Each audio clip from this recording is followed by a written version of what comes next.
Dear Mr. President, I am deeply honored to have been asked for my advice as you assume the awesome burdens of your new office.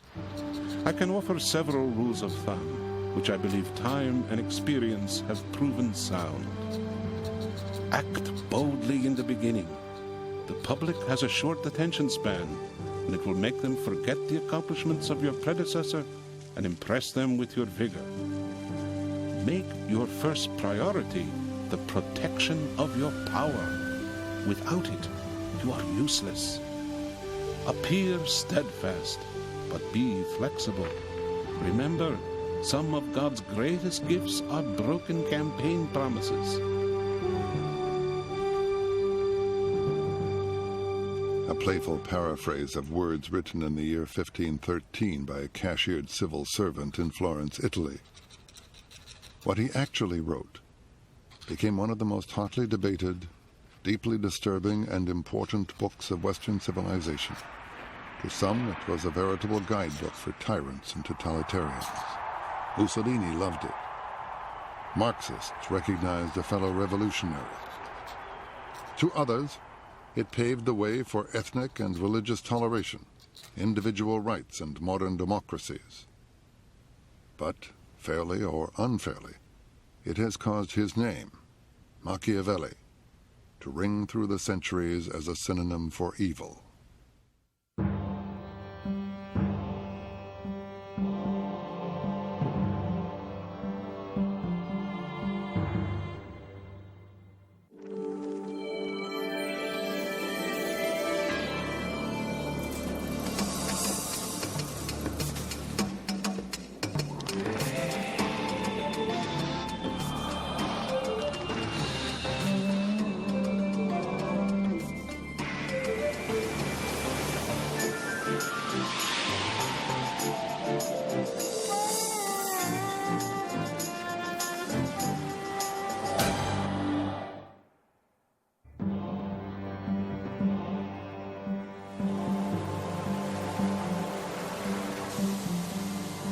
I compare fortune to one of those violent rivers which, when they are enraged, flood the plains, tear down trees and buildings.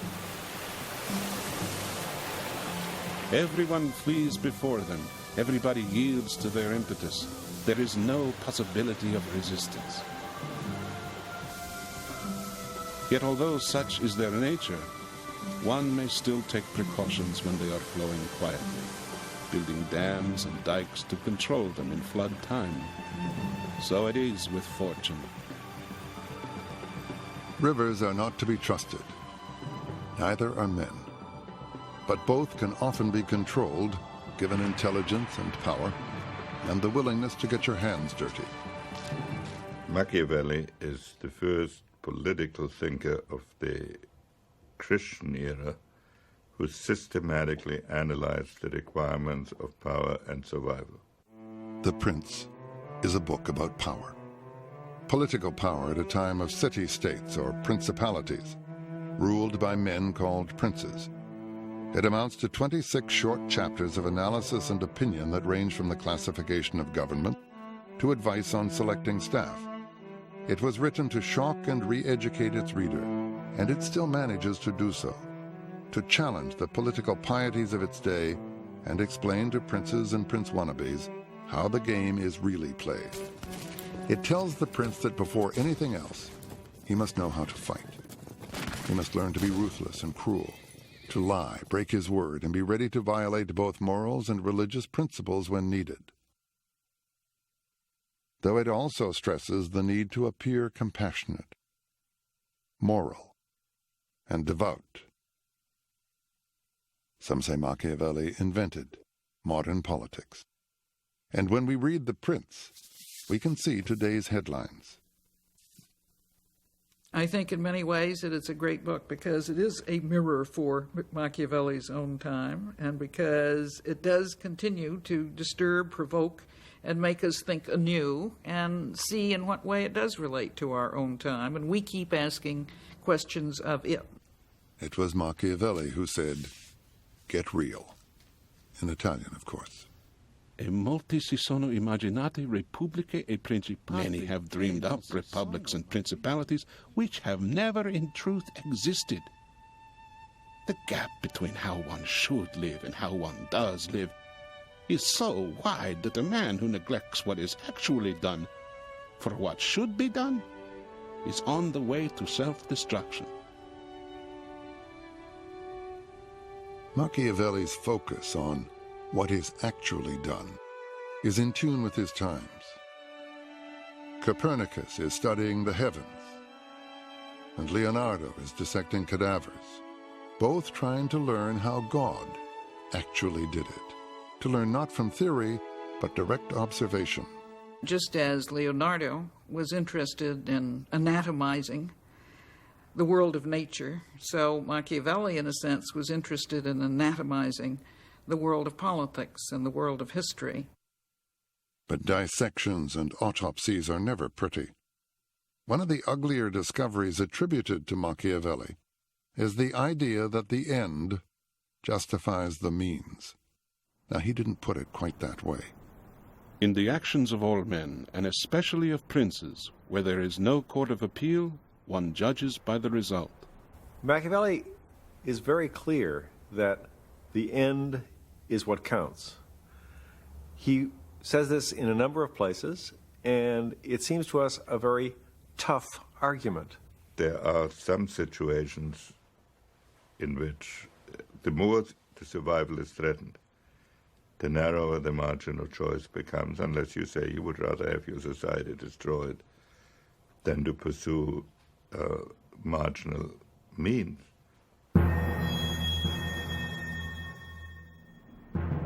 What would you do to prevent this from happening to your people?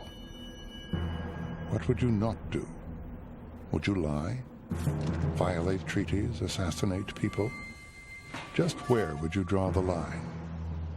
Anywhere? On the other hand, if you are winning a war and your enemy is all but finished, how far would you go to minimize your own casualties? Machiavelli was acquainted with the moral ambiguities of power. The size of Atlanta, Georgia. He was a realist. Machiavelli pursued what some scholars have called amoral realism. First of all, what he was trying to do was create something that didn't exist up to that point, the nation state, in this case Italy. But what we need to ask ourselves is whether we really are in desperate straits, whether we really are up against the hard laws of necessity that Machiavelli is describing. I think much of the time we assume we are and are not. Like politicians today, Machiavelli justifies harsh or deceitful means as necessary to the common good. But his focus is on the presence or absence of power. What is it? How do you get it? How do you keep it? Good questions in any age, but stark and immediate in Machiavelli's. When I came to this interview, I left my home in Vermont as an isolated individual, drove a car to Boston, took an airplane to New York, came to this interview without people around me. I was safe. In the Middle Ages, human beings were not able to move from one place to another without having other people around them who could protect them.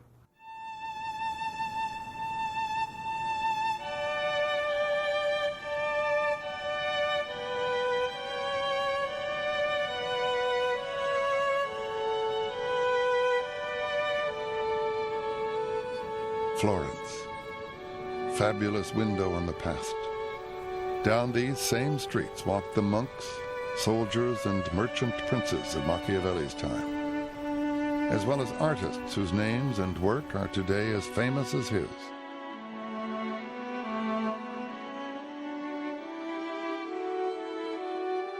We are now in the age of Michelangelo, Leonardo, Columbus and Copernicus, of England's Henry VIII, and of Germany's Martin Luther and the Protestant Reformation.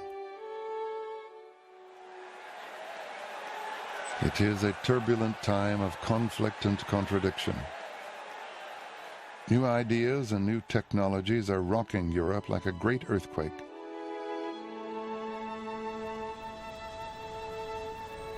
The medieval system is collapsing, and the idea that man is master of his fate is just beginning to take root. It is the Renaissance, the April of Western civilization, and the concept of government as a purely human invention is one of its flowers. But April is a cruel month. Giuliano de' Medici, murdered in the great cathedral by a rival family, the Pazzi. It was a plot blessed by the sitting Pope to overthrow the de facto rule of the Medici in Florence. Such were the times. Politics was a family matter. Medici retribution was swift and brutal. Several conspirators, including an archbishop, were slaughtered where they were caught, and their bodies hung from the windows of City Hall. The last one sketched as it hung by Leonardo da Vinci. Religion, too, seemed often a kind of family affair. Princes of the church had concubines. Popes had children.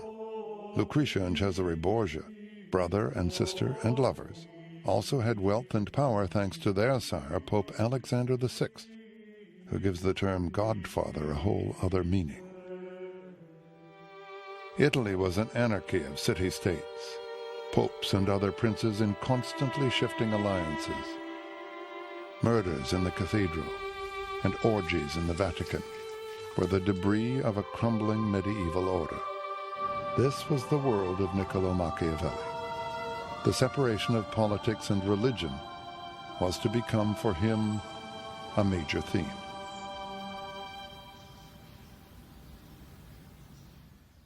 Getting religion out of politics was an idea with legs. Its mirror image would appear in America, whose founding fathers were trying to get politics out of religion. They would write it into their Constitution as the separation of church and state.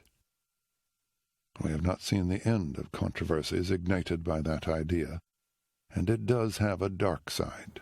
That separation between ethics and politics, the belief that the good prince is not necessarily the good man, that appearance matters more than reality, that deception can be practiced, that it is better to be feared than loved, all those famous conclusions of the prince are ones that have eternally struck people as the most difficult and indeed painful question about politics, and they don't want to confront it. They don't want to believe that someone thought those things. Was the man who did think those things a Christian, a pagan, an atheist? Machiavelli was a Sunday Christian. He did not dispute the essential dogmas of the Catholic faith. He simply put them to one side when he came to think and talk about politics at all. If Machiavelli's prince seems to have a lot of moral leeway, the price for that is fairly steep. He must love his country more than his soul. He must be prepared to go to hell for it. To kill a man is still to kill a man, and a prince has to be ready to do it. He has to be ready to go to hell. Being in charge, being a ruler, being a prince is intrinsically a tragic job, and without redemption and without justification. Machiavelli found it possible to live with contradictory views, and therefore not to see himself, as he came very quickly to be seen, as anti-Christian or anything of the kind. Some think I should teach men the way to heaven, but I would rather teach them the way to hell, so they'll know how to go around it.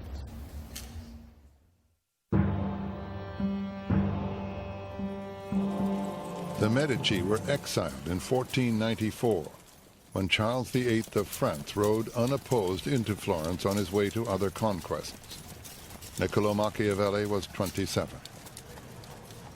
The city, long a republic in name, became again a republic in fact. Its first leader was a fiery, puritanical, but very popular monk named Savonarola, who denounced the corruption of the church and was responsible for two of history's more notable bonfires. On one, Savonarola burned books and artworks. On the other, the church burned Savonarola. The spot is marked today in front of City Hall, where a few weeks later, Nicolau went to work for the Republican government of Piero Soderini. Machiavelli worked for the committee that was in charge of defense and foreign affairs.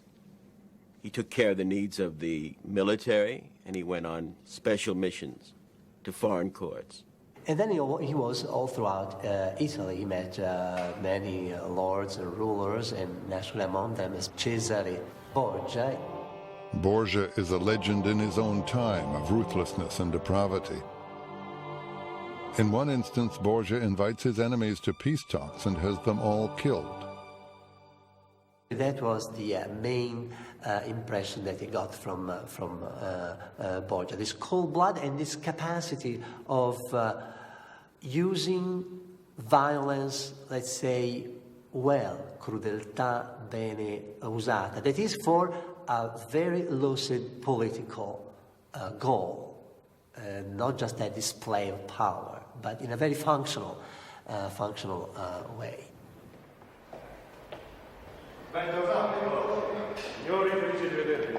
Fatto un viaggio. Finalmente sono tornato a Firenze. Bentornato. When he returns from these missions, a doting but impatient staff confronts him with a mountain of domestic details and problems. I francesi sono bellissime. Ci sono dei problemi? È successo qualcosa? Tu sei stato bene, ma loro vogliono usufruire del potere. Ora devono pagare. But Nicolau has weightier things on his mind. He is a visionary, an Italian patriot convinced that only a single forceful leader can unify Italy, and he knows that independence will require a citizen army. Machiavelli believed that the mercenary armies that characterized the military system of Renaissance Italy, and indeed of much of Europe, were a terrible mistake, that the Romans had used civic militias, that every state should use its own citizens, that only in this way could you get the commitment and ethos of civilians to express themselves in the defense of the state, and that would have very good results in terms of the internal laws, institutions, and ethos of the state as well. Machiavelli sells the idea, and in a war with neighboring Pisa, his citizen soldiers perform moderately well. But in 1512, they meet hardened Spanish troops at a town named Prado. The Spanish mercenaries panic Machiavelli's militia, and a ghastly slaughter follows.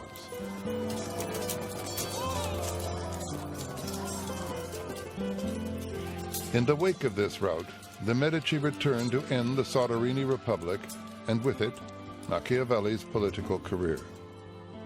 In Niccolau's view, the feckless Soderini could have squashed the Medici return had he been sufficiently ruthless. Leadership requires more than plans and policies.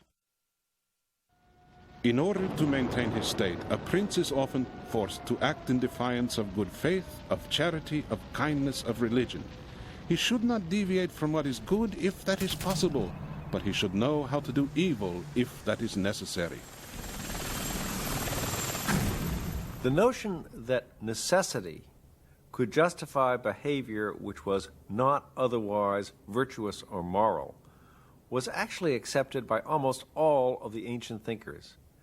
Lincoln's critics in his day thought he was a dictator, thought he was a tyrant, thought he was undemocratic, thought, in spite of all the folksy backwoods charm, that he was an egomaniac and was operating unconstitutionally much of the time.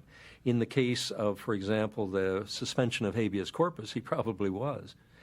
And this is perhaps a great example of Machiavellian leadership in a democracy. There is a physics of politics, and sooner or later every leader discovers for himself the laws of relativity and uncertainty, also known as the law of unintended consequences. Taking everything into account, he will find that some of the things that appear to be virtues will, if he practices them, ruin him, and some of the things that appear to be vices will bring him security and prosperity. Messeri ci hanno dato la lista di capponi e lui ha confessato e ha fatto dei nomi. Che nome ha fatto? Pietro The Paolo reinstalled Medici have discovered a plot to overthrow them, and they have a list of people the plotters hope to recruit. The seventh name on the list is Nicolau Machiavelli. The plotters never got to Machiavelli. It doesn't matter. He's a suspect, and the Medici don't need much excuse to throw him into prison.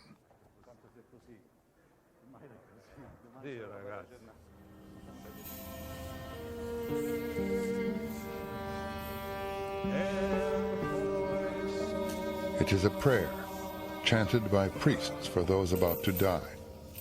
This chanting is for the list makers.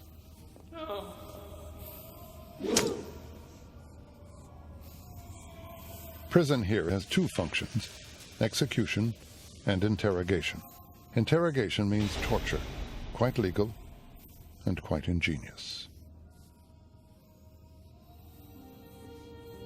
What awaits Nicolau is the strappado, hands tied behind the back, hoisted by the wrists, and dropped, part way. If the drop is far enough, it will tear the shoulders out of their sockets. Nicolau's drop is obviously less severe, but it is torture, and he learns well the uses of pain. The bond of love is one that men break when it is to their advantage to do so. But fear is strengthened by a dread of punishment which never abandons you. For Nicolau, the experience of the past few months has not been conducive to a romantic view of life, but it has been instructive.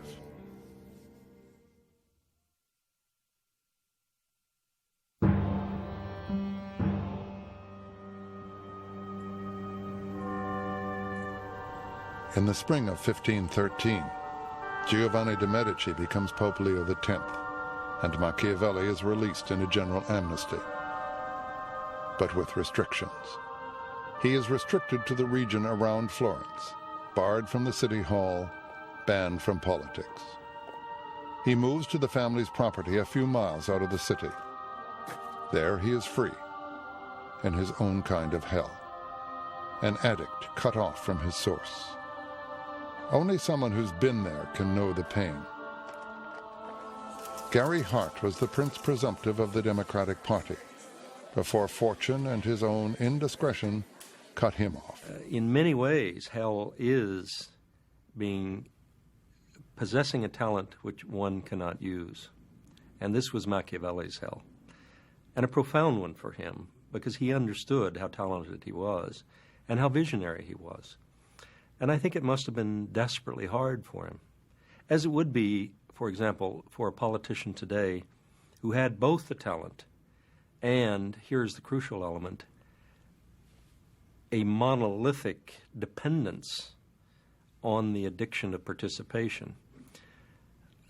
Speaking only for myself, I tried desperately, and with some success, not to become so dependent on politics or on the adrenaline of participation that I couldn't do without it.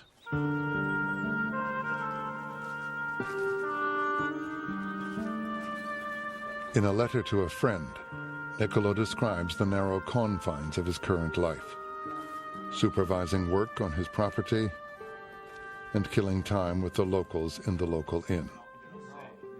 With these I sink into vulgarity for the whole day, playing at cards. And these games bring on 1,000 disputes with the countless insults, and usually we are fighting over a penny. So involved in these trifles, I keep my brain from growing moldy. The personal Machiavelli seems entirely human. He is compassionate, witty, and profane, even sometimes obscene. He is married, but he is attracted to other women, and they to him. Machiavelli was a great guy. He was friendly, affable, loyal to his friends, He loved to go out drinking. He loved women. He loved good conversation. Just an ordinary, nice guy. Well, ordinary may not be the best word, but certainly Machiavelli seems anything but Machiavellian. He is personable. He is also a very talented guy. He wrote the best comedy of our literature, La Mandragola, in 1518. And, okay, there's a comedy with bitter and even somber undertones, but it's a lively play, wonderful. On the coming of evening, I return to my house and enter my study. And at the door I take off the day's clothing covered with mud and dust, and put on garments regal and courtly, and reclothed appropriately, I enter the ancient courts of ancient men, where, received by them with affection, I feed on that food which is mine and which I was born for.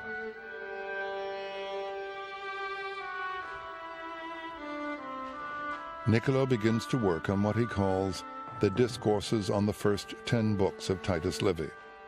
It is a book of commentaries on the work of that Roman historian, and makes a strong case for a republican form of government. Then all of a sudden, he decides to try to get back into the government himself and writes in furious time, in 3 months' time, The Prince. He interrupts the writing of the Discourses to take off this time to write The Prince, because he's anxious to get back into politics, into government life. Are there two Machiavellis here? One writing a book on the republican form of government, and the other, almost simultaneously, writing advice for tyrants. I look at Machiavelli's Prince as a work on statesmanship, and the Discourses as a statement of desirable objectives. And so I don't find the two incompatible with each other. Politics was his consuming interest, and if he could have made the world the way he wanted it to be, he would have preferred a republic.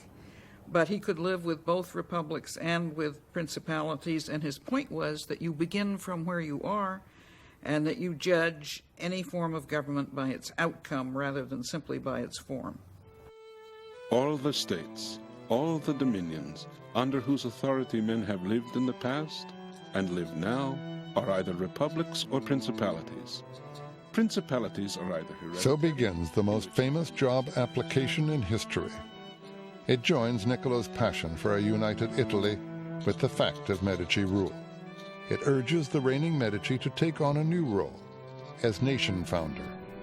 Nicolau offers a blueprint for a new kind of leader. So, who is this ideal prince? What are his qualities? Roughly that combination of strength of character, intelligence, courage, skill, and luck, which astronauts call the right stuff, plus a touch of ruthlessness. Machiavelli stressed two sets of attributes for the prince. One was very colorful. He used the image of the fox and the lion. A prince must have the ability of the fox to find the snare and the courage of the lion to drive off the wolves. At certain particular moments, which he calls the founding or refounding of a regime, you will need a leader with exceptional intelligence, with the intelligence of a Lincoln, with the intelligence of a Washington, with the intelligence of a Bonaparte. Machiavelli's breakthrough is that he gives us the persona, the personality of the political realist. He gives us the inner discipline of the strategist. And this is a discipline that involves a great deal of self-control, such that one cannot revel in conquest, one can not strike out impulsively, one has to be constantly scrutinizing one's own motives, one must constantly attend to others carefully, even civilly, lest you give away your own hand, and while you're trying to discern their own missteps or their own deceptions. And so what we get is someone who's not quite a Christian knight, but is nonetheless often very well behaved. He also gives us the political actor. The prince may or may not keep his word. may or may not be humane, devout, a man's man, a family man, depending on the circumstances, but he must appear to be all of those things. Men in general judge by their eyes rather than by their hands, because everyone is in a position to watch. Few are in a position to come in close touch with you. Everyone sees what you appear to be. Few experience what you really are. And so there is a larger sense in which the prince is playing a role, which is to appear to be the things he knows he must not necessarily be, and to appear to act on principle when what he's acting on is calculation, or what the modern world would refer to as long-term strategy, because in a certain way Machiavelli invented the very notion of a long-term strategy. Stay focused. Talk about things that matter to people. You know? It's the economy, stupid. Okay? So, as we always say, you know, speed kills. And we will die in this debate if we're not there first with our answers. Bush was on the defensive. But perhaps most important, Machiavelli's prince is a political artist. He sees the prince as somebody who takes matter as though it were marble and imposes a form on it as though that person were a sculptor. Form out of stone, order out of chaos, civilization from savagery. Michelangelo and Machiavelli's prince have much in common. Trouble is, raw material for the prince is human flesh and blood. For that, the prince must learn how and when to be cruel. And he must have studied war.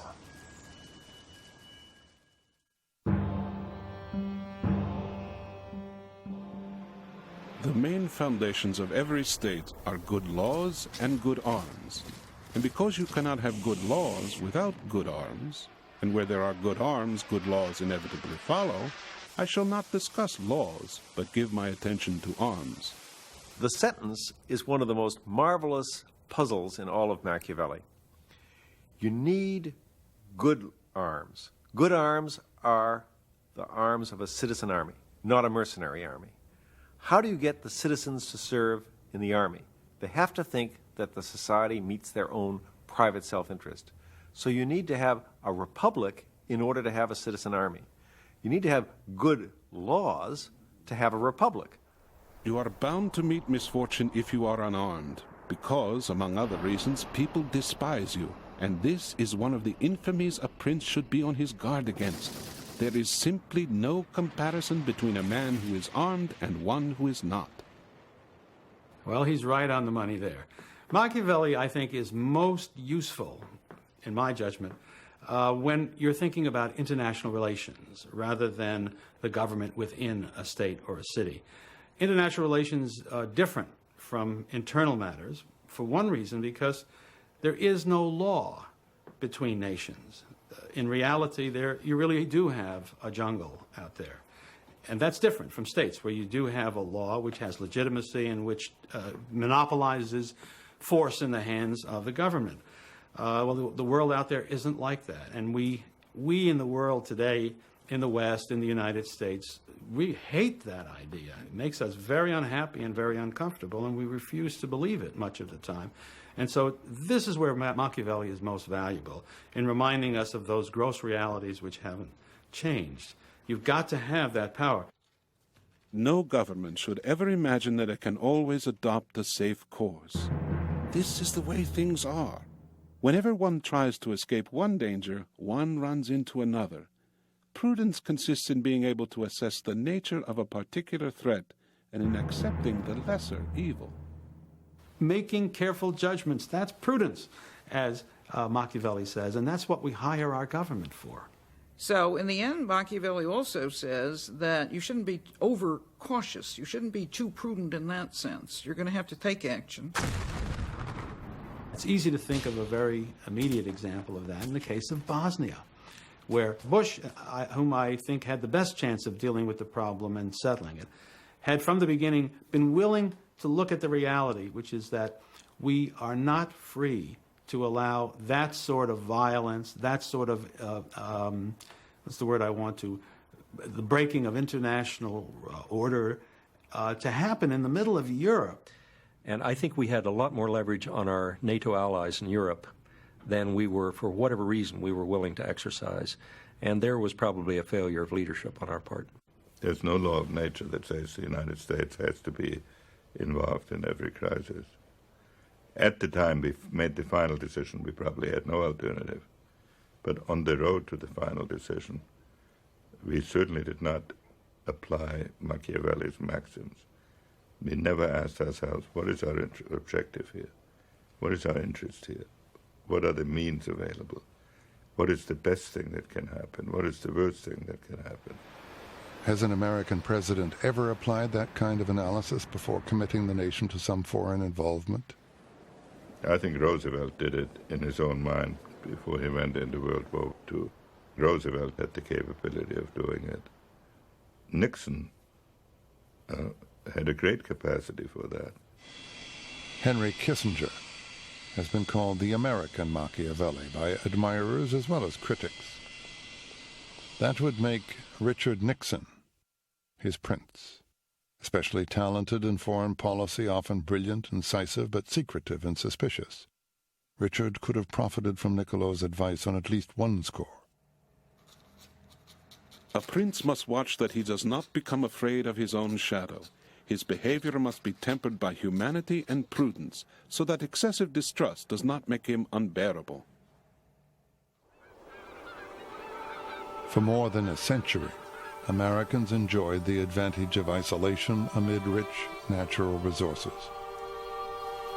They were the exception among nations, immune from Europe's Machiavellian virus, the politics of survival. Is that immunity gone now? We cannot afford the pure American exceptional approach indefinitely. Doesn't mean that every end justifies every means, but it means that the purity that we have tended to, with some of our academics and some of our leaders have insisted on, will be much more difficult. We destabilized governments. We tried to assassinate foreign leaders. We did some things, I think, again, particularly in singling out the Nixon administration, that were a violation of our principles, our ideals. I think we're suffering for that today. In the first 100 days, we will bring to the vote... While Machiavelli's real expertise seems to be foreign policy, some of his advice on domestic affairs also has resonance, at least for modern-day conservatives. A man should not be afraid of improving his possessions lest they be taken away from him, or another deterred by high taxes from starting a new business. But above all, a prince must avoid taking the property of others, because men sooner forget the death of their father than the loss of their inheritance. Seventh, require a 3/5 majority vote to pass a tax increase. On the other hand, his ideal prince does bear a resemblance to Lenin. Kill the old prince and his family, create new titles and powers, and give them to new men. He should make the poor rich and the rich poor, as David did when he became king. Machiavelli's advice seems so often to cut two or more ways. It is little wonder there is a score of differing interpretations of the prince. Take, for instance, the bit about fear and love. It is far better to be feared than loved if you cannot be both, but you must avoid being hated. Fear is useful. Hatred is counterproductive. Most corporate executives would agree with that. Strict adherence to Christian virtue is just out of place. And so the question he raises is part of the distinction that he brings to the modern study of politics. The answer he gives is also particularly distinctive. It's an answer that ruthlessly discriminates between politics and everything else, that asserts the autonomy of the political in the manner in which all other human values can be reduced to the struggle for power and the provision or maintenance of order.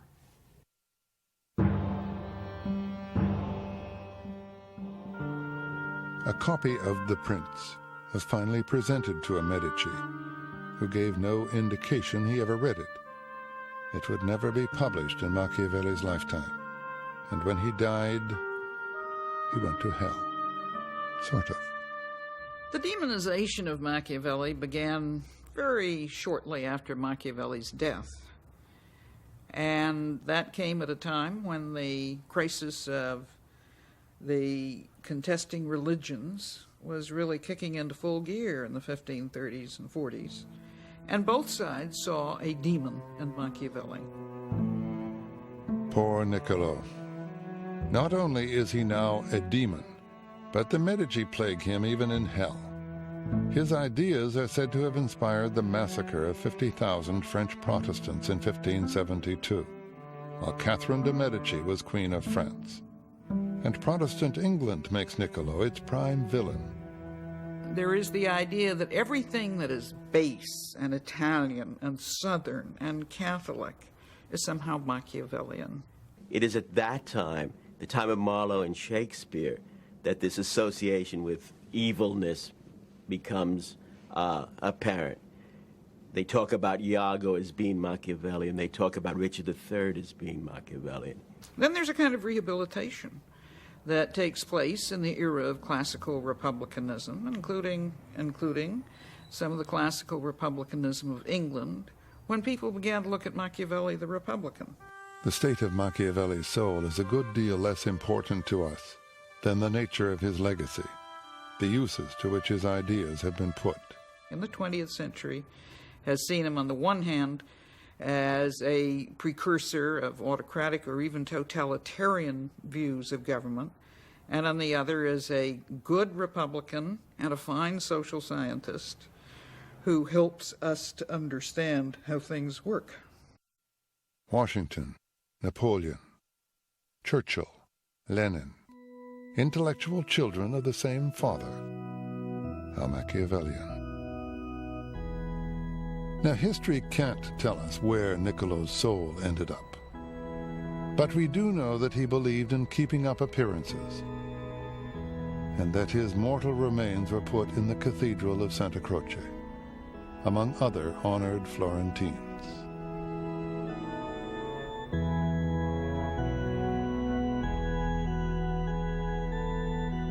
We also know that his influence is far from dead.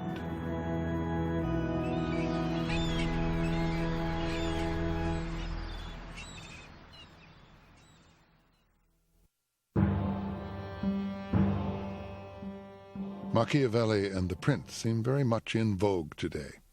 For instance, a columnist for U.S. News and World Report used them to critique a president.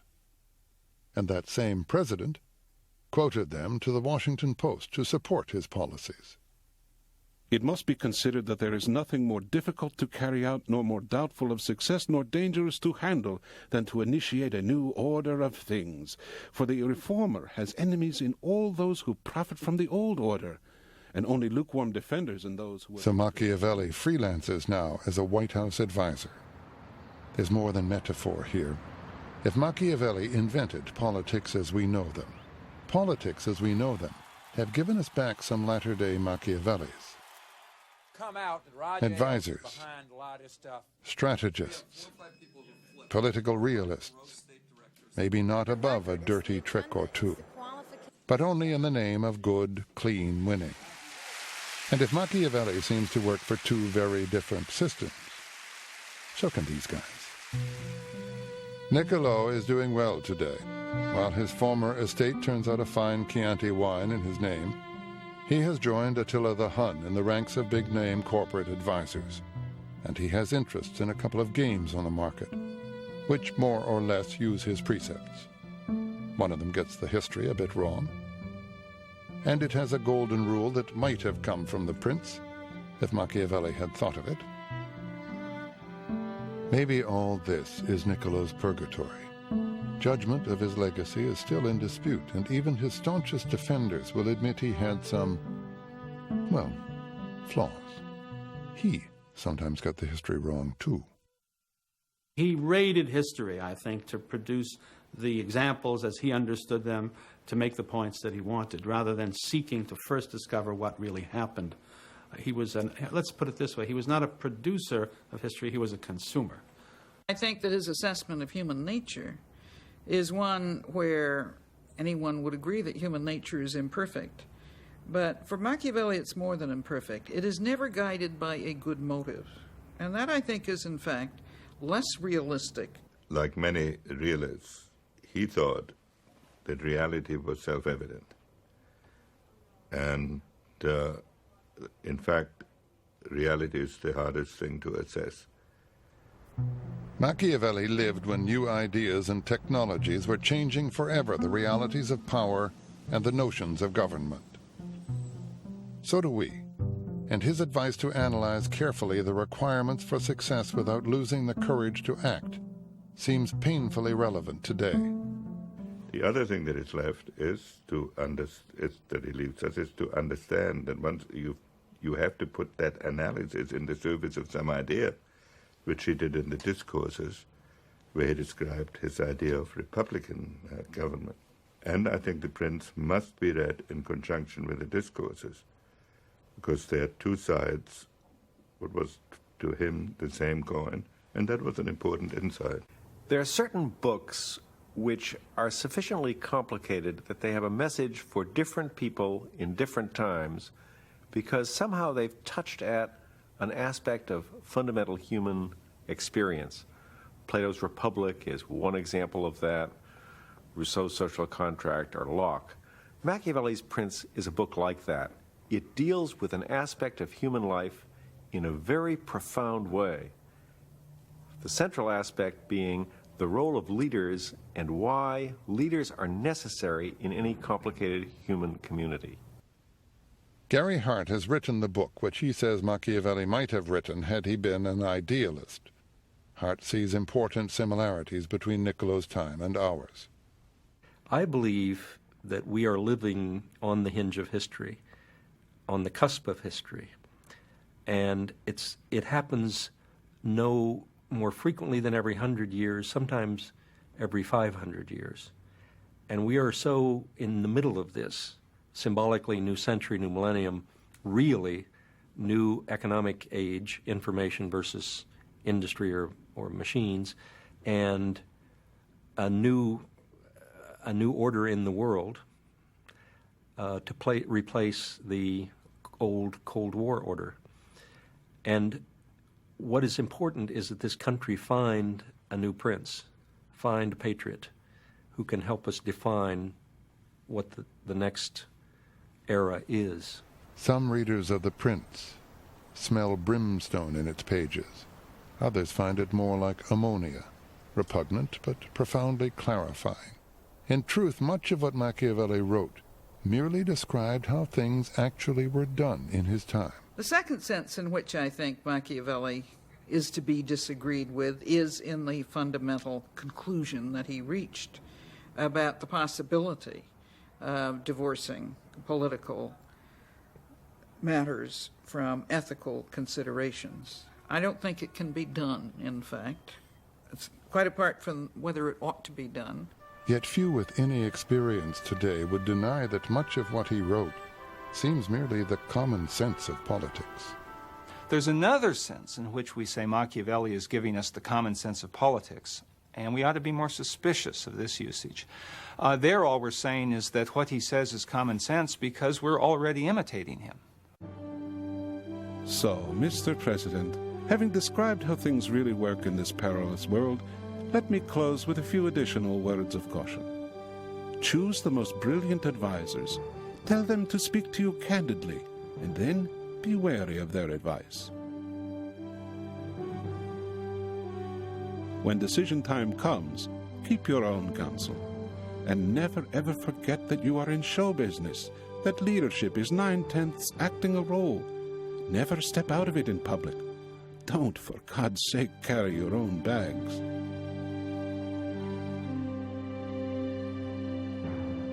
Welcome to the top of the heap, and lots of luck. Your humble and admiring servant, Nicolau Machiavelli. P.S. Don't look to heaven for your reward.